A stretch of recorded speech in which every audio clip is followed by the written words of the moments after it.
Hello বন্ধুরা, কেমন আছো সবাই? আশা করি তোমরা সবাই খুব ভালো আছো।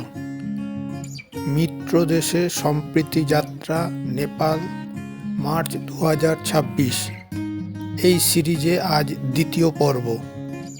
আজ 25শে মার্চ বুধবার।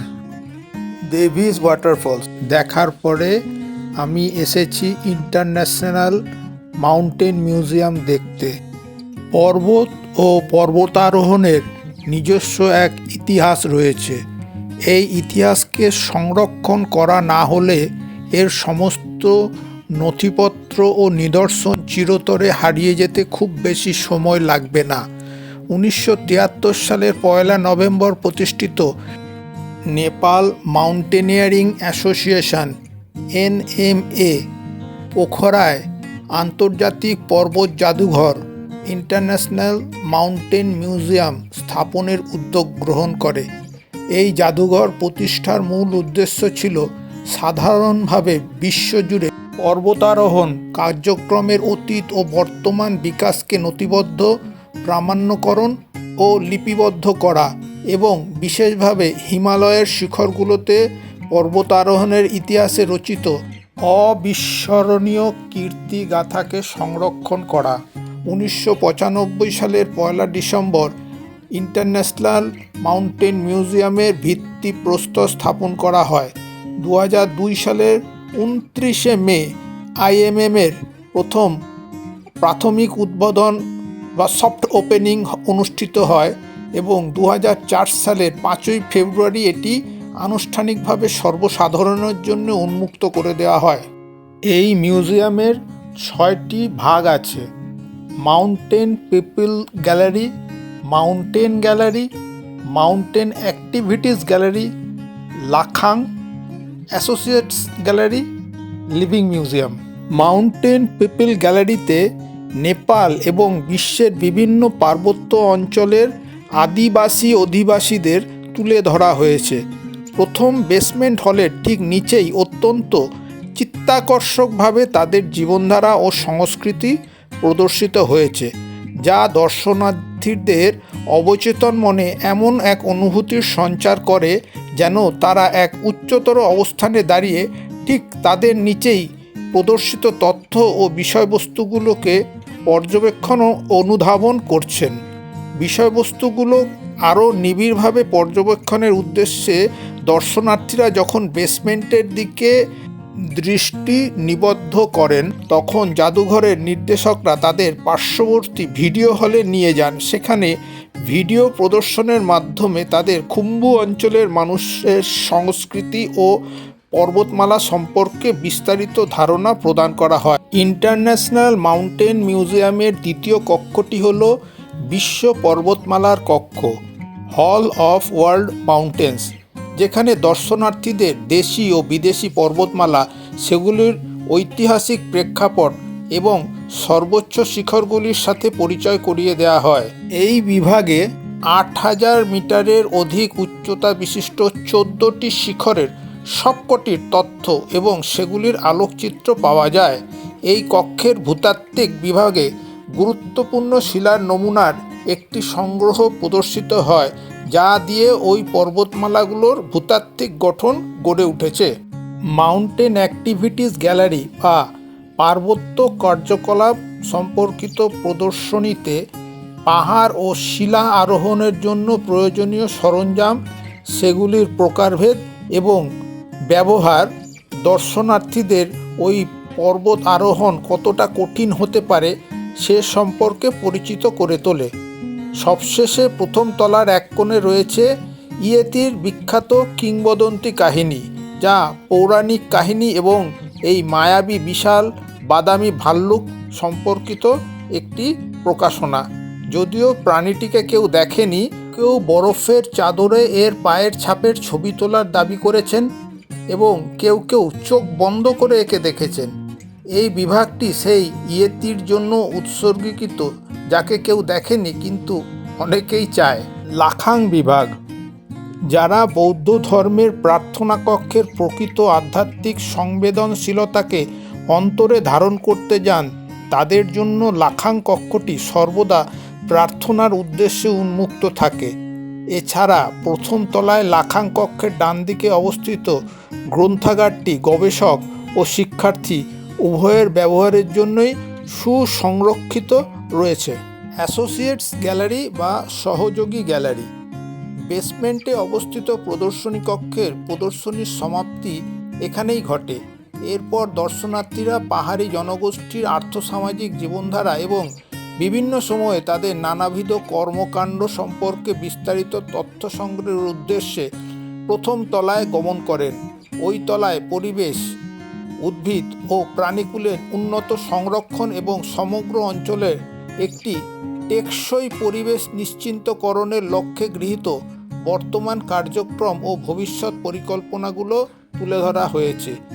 এই বিভাগটি সহযোগী অতিথি প্রদর্শনী কক্ষ, hall of associates guest exhibition নামে পরিচিত। এই কক্ষে IUCN এবং ICIMOD তাদের অতীত, বর্তমান ও ভবিষ্যৎ কার্যক্রম সমূহ প্রদর্শন করে থাকে।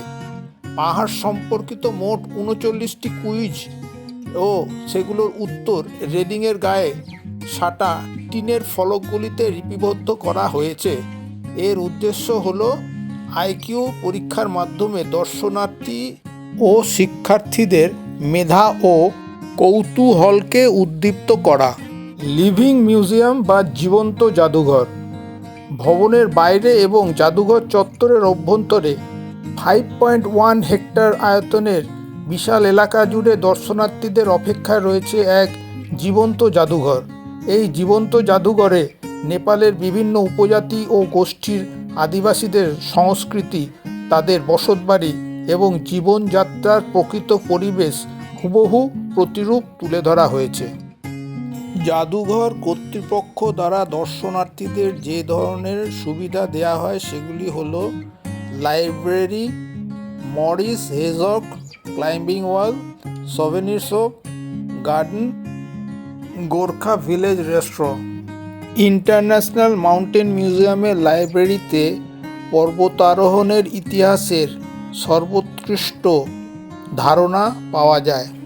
IMM প্রাঙ্গণে 6টি তল বিশিষ্ট সুউচ্চ মরিস হেজগ রক ক্লাইম্বিং ওয়ালটি নির্মাণ করা হয়েছে।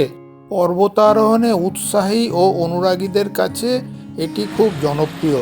ইন্টারন্যাশনাল মাউন্টেন মিউজিয়ামের পর আমার গন্তব্য সেতি রিভার গর্জ। সেতি নদী তার বিভ্রান্তিকর গতিপথ এবং দুধের মতন সাদা জলের জন্য সুপরিচিত। এই নদীর জলধারা বিশাল মহাভারত পর্বতমালাকে চিরে একটি গভীর গিরিখাত সৃষ্টি করেছে এবং এরপর শহরের ঠিক মাঝখান দিয়ে এক গভীর খাদ বেয়ে প্রবাহিত হয়েছে। পুরনো পোখরার গোর্খা জাদুঘরের অদূরে অবস্থিত এই পার্ক থেকে এই গিরিখাতটির দর্শন করা যায়। আমাদের সনাতন ধর্মীয় মাঙ্গলিক ক্রিয়াকর্মে গঙ্গা জলের বহুল ব্যবহার প্রচলিত। একই রকমভাবে স্থানীয় অধিবাসীরা এই নদীর জল মাঙ্গলিক ক্রিয়াকর্মে ব্যবহার করে থাকেন।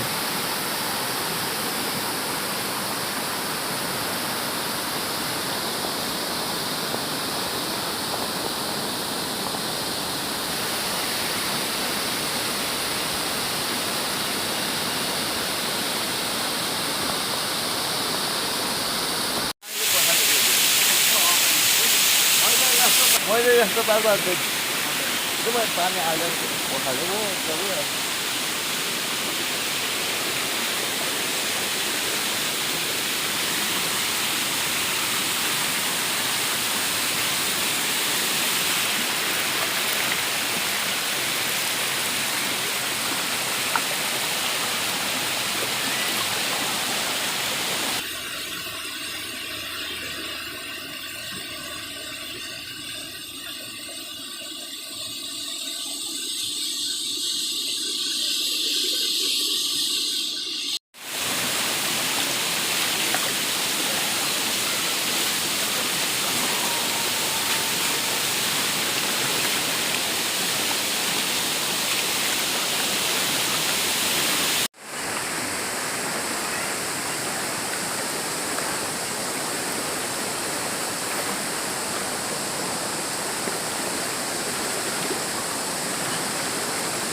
সেতি রিভার গর্জের পর আমার পরবর্তী গন্তব্যস্থল পোখারার অন্যতম প্রাচীন মাতা বিন্ধ্যবাসিনী মন্দির।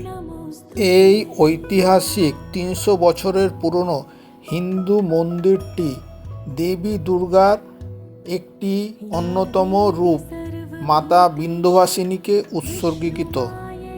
৩,০০০ ফুট উঁচু একটি পাহাড়ের চূড়ায় অবস্থিত এই সাদা প্যাগোডা শৈলীর মন্দিরটি একটি প্রধান শক্তিপীঠ, যেখান থেকে হিমালয় এবং শহরের মনোরম দৃশ্য দেখা যায়।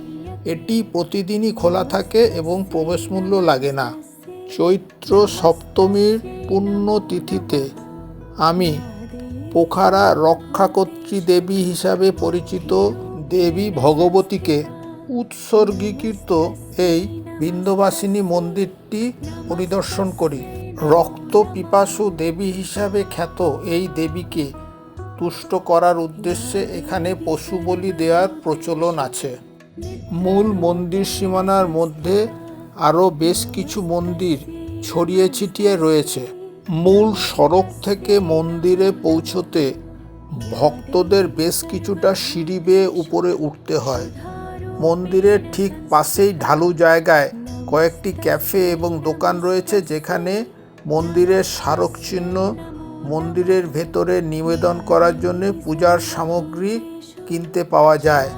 চমৎকার অবস্থানে অবস্থিত এই মন্দিরটি স্থানীয় হিন্দুদের কাছে অত্যন্ত গুরুত্বপূর্ণ, তাই মন্দিরে প্রবেশের সময় কিছু নির্দিষ্ট আচরণবিধি ও নিয়মকানুন মেনে চলা আবশ্যক। এটি বিন্ধ্যবাসিনী শক্তিপীঠের ভৈরব বাবার মন্দির। নমস্তস্যৈ নমস্তস্যৈ নমস্তস্যৈ নমো নমঃ। या देवी सर्वभूतेषु कृष्णरूपेण संस्थिता। नमस्तस्यै नमस्तस्यै नमस्तस्यै नमो नमः। या देवी सर्वभूतेषु এটি যুগল দেবীর মন্দির। মাঝখানে আছেন রাধাকৃষ্ণ, তার ডান দিকে সীতারাম এবং বাঁ দিকে লক্ষ্মী জনার্দন। देवी सर्वभूतेषु जातिरूपेण संस्थिता। नमस्तस्यै नमस्तस्यै नमस्तस्यै नमो नमः। या देवी सर्वभूतेषु लज्जारूपेण संस्थिता। नमस्तस्यै नमस्तस्यै नमस्तस्यै नमो नमः। या देवी सर्वभूतेषु शान्तिरूपेण संस्थिता। नमस्तस्यै नमस्तस्यै नमस्तस्यै नमो नमः। या देवी सर्वभूतेषु श्रद्धारूपेण संस्थिता। नमस्तस्यै नमस्तस्यै नमस्तस्यै नमो नमः। या देवी सर्वभूतेषु कान्तिरूपेण संस्थिता। नमस्तस्यै नमस्तस्यै नमस्तस्यै नमो नमः। দেবী বিন্ধ্যবাসিনীর মন্দির দর্শনের পরে চলে এলাম পোখারার আরেকটি ধর্মীয় স্থান তাল বারাহী দেবীর মন্দিরে। পোখারা শহরের মূল আকর্ষণ ফেওয়া লেকের মধ্যে ১০০ বর্গ মিটারেরও কম আয়তনের একটি ক্ষুদ্র দ্বীপে দেবী বরাহীর এই মন্দিরটি নির্মিত। হিন্দু দেবী দুর্গারই একটি অন্য রূপ দেবী বরাহী স্থানীয় জনসমাজে বিশেষ শ্রদ্ধা এবং মান্যতা পেয়ে থাকেন। এই মন্দিরে পৌঁছাতে হলে নৌকায় চড়ে কিছুটা পথ পাড়ি দিতে হয় এবং সত্যি বলতে পুরো অভিজ্ঞতার সবচেয়ে উপভোগ্য অংশটি হলো এই নৌকা ভ্রমণ, যেখানে হ্রদ এবং চারপাশের পাহাড় পর্বতের এক অপূর্ব দৃশ্য উপভোগ করা যায়। মন্দিরটি বেশ সাদামাটা ও শান্ত সমাহিত পরিবেশে অবস্থিত। মন্দির প্রাঙ্গণে প্রচুর পায়রাদের আনাগোনা। এটি স্থানটির আকর্ষণকে আরও বহুগুণ বাড়িয়ে দেয়। মন্দির দর্শনের পুরো প্রক্রিয়াটি বেশ সংক্ষিপ্ত, সব মিলিয়ে 30 মিনিটের ব্যাপার। তবে হ্রদের মাঝখানে এর অবস্থান এটিকে অত্যন্ত মনোরম দর্শনীয় স্থানে পরিণত করেছে। যারা শান্ত স্নিগ্ধ মন্দির এবং হ্রদের দৃশ্য উপভোগ করতে ভালোবাসেন তাদের জন্য এটি চমৎকার জায়গা। এখানকার নৌকা ভ্রমণের অভিজ্ঞতাটি স্মৃতিতে অধিকতর স্মরণীয় হয়ে থাকবে। मंगल मांगल्ये शिवे सर्वार्थ साधिके शरण्ये त्र्यंबके गौरी नारायणी नमोस्तुते।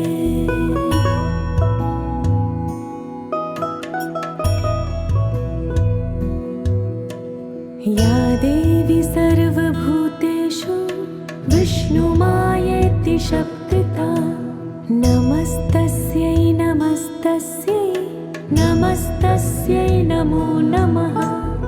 या देवी सर्वभूतेषु चेतनेत्याभिधीयते नमस्तस्यै नमस्तस्यै नमस्तस्यै नमो नमः। या देवी सर्वभूतेषु बुद्धिरूपेण संस्थिता नमस्तस्यै नमस्तस्यै नमस्तस्यै नमो नमः। या देवी सर्वभूतेषु निद्रारूपेण संस्थिता नमस्तस्यै नमस्तस्यै नमस्तस्यै नमो नमः। या देवी सर्वभूतेषु। আজ 25শে মার্চ বুধবার। আজকের মতন পোখরা লোকাল সাইট সিন শেষ। আমি ফেবা লেকের পাশে যে পার্ক আছে সেখানে ঘুরে বেড়াচ্ছি। তোমাদের সাথে আবার পরের পর্বে দেখা হবে। তোমরা সবাই খুব ভালো থেকো। Bye bye.